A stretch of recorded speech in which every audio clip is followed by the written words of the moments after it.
Menteri Keuangan Purbaya Yudi Sadewa sepertinya mendapat musuh baru karena kebijakannya melarang impor baju bekas atau barplus. Ketua Badan Aspirasi Masyarakat atau BAM DPR RI, Hadian Napitupulu, ikut menolak kebijakan Purbaya itu. Usai mendengar aspirasi penjual tekstil bekas dalam rapat BAM DPR RI di Kompleks Parlemen Senayan, Jakarta Pusat, Rabu 19 November 2025, Hadian mengkritik aturan Purbaya yang maunya memutus mata pencaharian, tapi justru tidak memberikan solusi. Dia meminta pemerintah mencari solusi terlebih dahulu sebelum menindak dan menyidak penjual pakaian bekas. Jika belum bisa memberikan lapangan pekerjaan, ia meminta para penjual tidak ditindak dengan sidak dan mengambil barang dagangan. Apalagi setelah muncul aduan dari para penjual yang merasa ditakut-takuti aparat dengan menyidak tempat usaha. Adian mengatakan negara seharusnya melihat data terlebih dahulu, seperti tudingan thrifting membunuh UMKM. Karena mengutip data Kementerian UMKM, barang-barang thrifting yang masuk ke Indonesia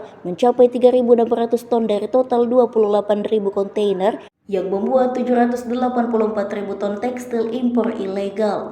Kata Adian, artinya barang thrifting ini hanya 0,5% dari totalnya. Dalam rapat BAM DPR, pedagang thrifting meminta pemerintah menyita barang tekstil ilegal dari importer di pelabuhan daripada menyidak pedagang di pasar-pasar. Sebab para pedagang juga membeli pakaian bekas untuk dijual kembali kepada importer tersebut. Ini yang mau saya ajak Pak Purbaya bicara kemarin. Dan dia jawab, kita atur waktunya ya Bang. Kenapa saya mau sebelum dia bicara, ini loh datanya. Terima kasih. Kita mulai dari thrifting. Kacamata saya thrifting. Jaket saya thrifting. Kemeja saya thrifting. Celana saya thrifting dan sepatu yang saya pakai juga thrifting. Tadi Pak Ketua juga bisik-bisik. Ya, ini thrifting dari dulu sudah ada ya? Sudah. Saya juga sering belanja. Gitu Pak Ketua ya. Saat mahasiswa dulu, pasar Senen dulu. Artinya mantan pengguna thrifting. Nah, begini, tanggal 12 November lalu itu Pak Ketua, saya WhatsApp Pak Purbaya. Saya ajak dia untuk kita berdiskusi tentang thrifting. Kenapa? Hasil riset global, sebuah lembaga dunia itu mengatakan 67% generasi milenial dan Gen Z menyukai thrifting. 67%. Lalu survei itu menjelaskan kenapa milenial dan Gen Z menyukai thrifting. Karena harga murah? Bukan. Karena modalnya bagus? Bisa. Lalu apa yang paling dominan penyebabnya? Terkait dengan lingkungan hidup. Apa hubungannya antara thrifting dan lingkungan hidup? Karena coba dipaparkan. Kalau ini tadi, ada coret-coretan sedikit. Satu lagi. Geser.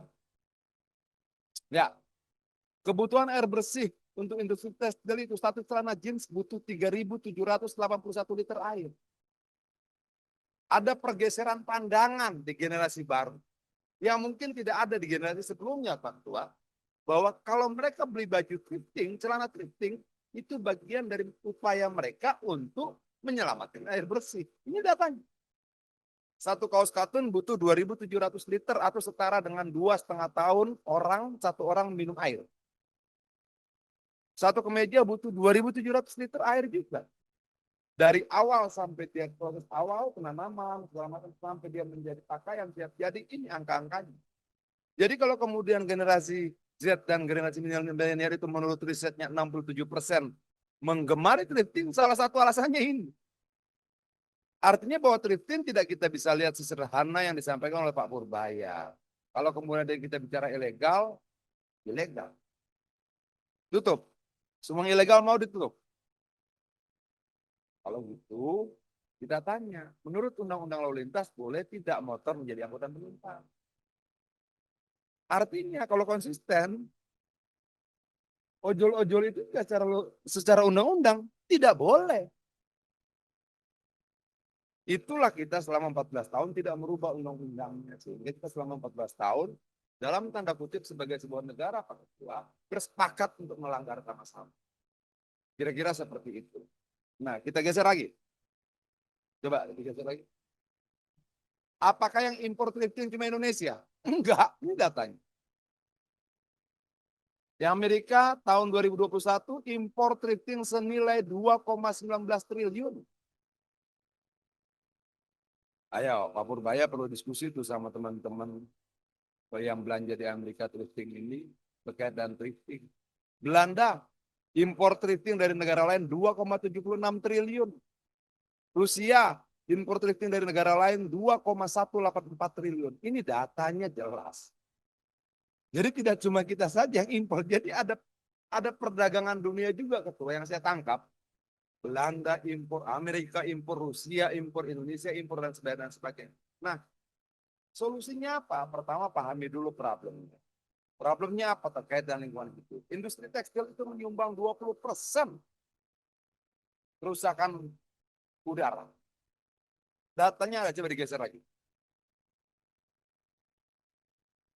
Industri tekstil dan lingkungan menghasilkan 1,2 miliar ton emisi gas, menghasilkan 282 miliar karbon dioksida, menghasilkan 20% limbah industri dunia. Sumbangannya pada limbah industri itu 20%.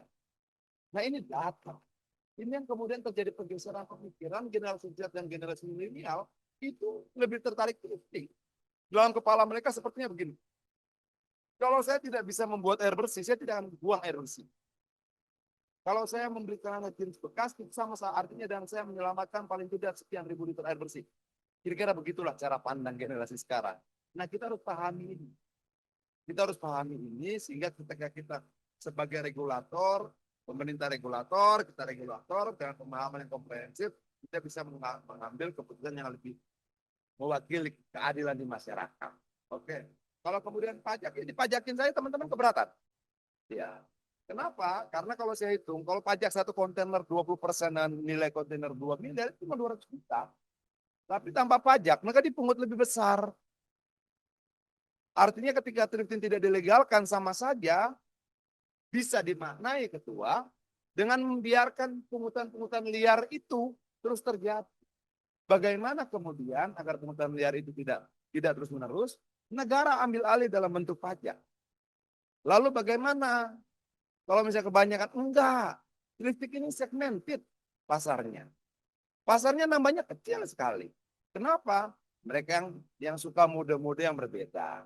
Mereka tidak mau barang-barang yang didapatkan di banyak tempat dengan mudah dan sebagainya. Harga terjangkau, kesadaran lingkungan. Segmen ini tidak mudah tergantikan. Nah menurut saya untuk awal adalah dilegalkan tapi dibuat kuota. Oke kita buat perbandingannya coba gambar yang pertama. Nah ini sama-sama ilegal nih. Ini semuanya data-data yang juga resmi. Data 28.000 kontainer ini adalah data dari asosiasi garment, asosiasi benang filamen dan sebagainya. Oke, dengan asumsi satu kontainer 40 feet itu beratnya 28 ton, dengan 24.000 kontainer jumlahnya adalah 784.000 ton.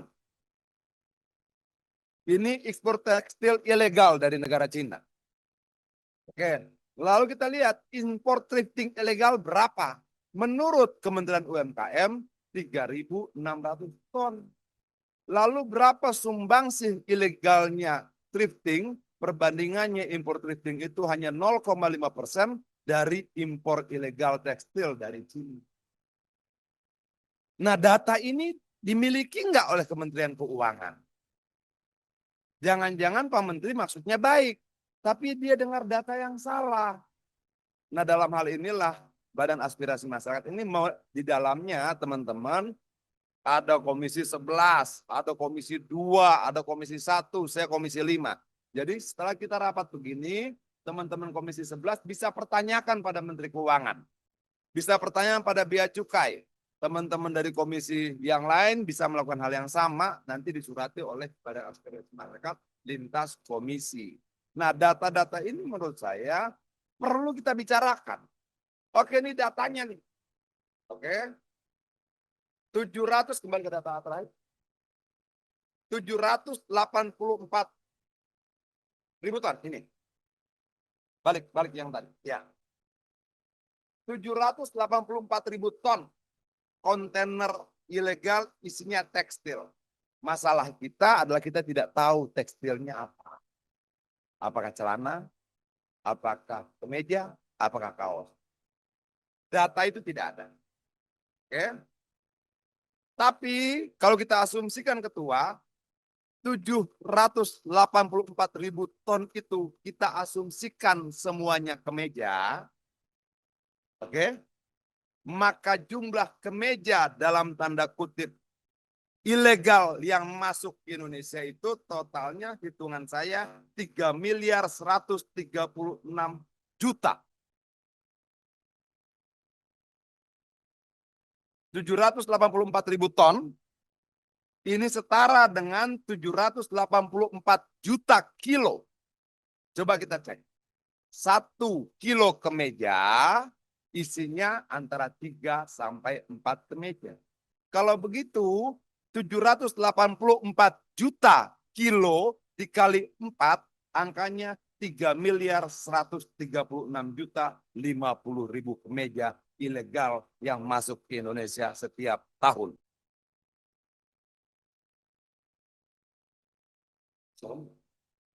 Oke. Lalu orang bilang ini membunuh UMKM. Mari kita hitung. Bagaimana menghitungnya? 3.136.000 kemeja itu kita asumsikan diproduksi berapa banyak. Oke, kita ambil gampang-gampang saja biar nggak terlalu pusing. Satu perusahaan di Indonesia selama 1 tahun kita asumsikan menjahit 1 juta kemeja.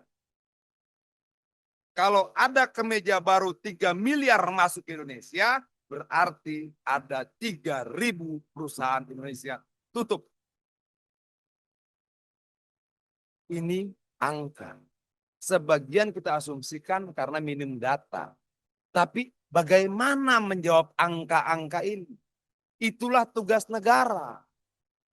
Negara harus mengambil keputusan, pemerintah harus mengambil keputusan tidak karena kepentingan orang per orang, tidak karena keinginan orang per orang, tapi kepentingan bersama yang dibangun di atas kalkulasi data-data, angka-angka, informasi yang benar.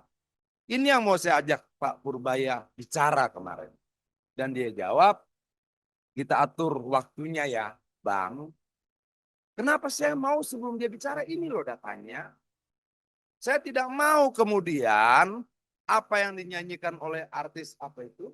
Yang lagunya gimana? Maling-maling kecil dipukuli, maling-maling besar dilindungi. 0,5%. Sangat kecil. Nah ini yang mau saya yuk kita hitung bareng-bareng. Kenapa? Adian belum tentu benar. Tapi kamu juga belum tentu benar. Adian bisa salah. Kamu juga bisa salah. Bagaimana biar kita menata negara ini lebih baik? Duduk bareng-bareng dan kumpulkan kebenaran-kebenaran dari setiap angka-angka dan data-data ini. Biar kelar. Nah ini menurut saya. Oke. Yang mereka sampaikan pimpinan itu benar. Kenapa saya bilang benar? Karena mereka juga UMKM.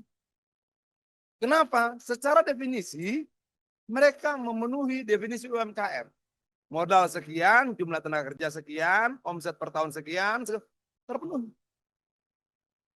Jadi ceritanya bagaimana UMKM ilegal membunuh UMKM legal? Atau bagaimana sebenarnya narasinya gitu? Atau UMKM saling bunuh dan UMKM? Atau bagaimana? Nah inilah yang menurut saya biar tidak salah-salah kita. Oke, saya sadar nasib keinginan baik Pak Purbaya. Keinginan baik Kementerian Perdagangan. Saya sadar betul. Tapi keinginan baik tanpa didukung dengan data-data yang baik bisa menjadi tidak baik. Sebagai anggota DPR saya coba buka komunikasi. Kita ngobrolin dulu yuk. Kalau ngobrol saya salah, saya bilang minta maaf, saya salah, saya nyerah. Tapi kalau saya benar gimana?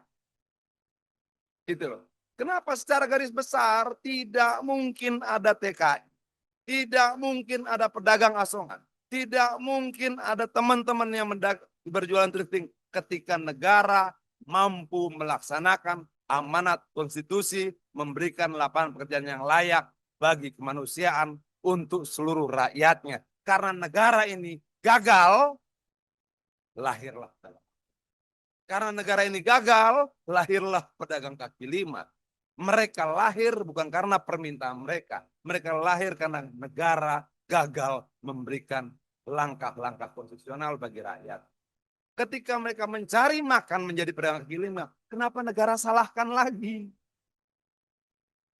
Ketika mereka menjadi pengamen, kenapa negara salahkan lagi? Ketika mereka menjadi pedagang asuhan, kenapa negara salahkan lagi? Bukankah mereka menjawab kegagalan negara dengan kreativitasnya? Nah, ini menurut saya yang harus kita luruskan dalam cara berpikir kita tentang bagaimana sebenarnya negara ini dibangun, untuk apa, siapa, dan bagaimana. Download Tribun X sekarang, menghadirkan lokal menjadi Indonesia.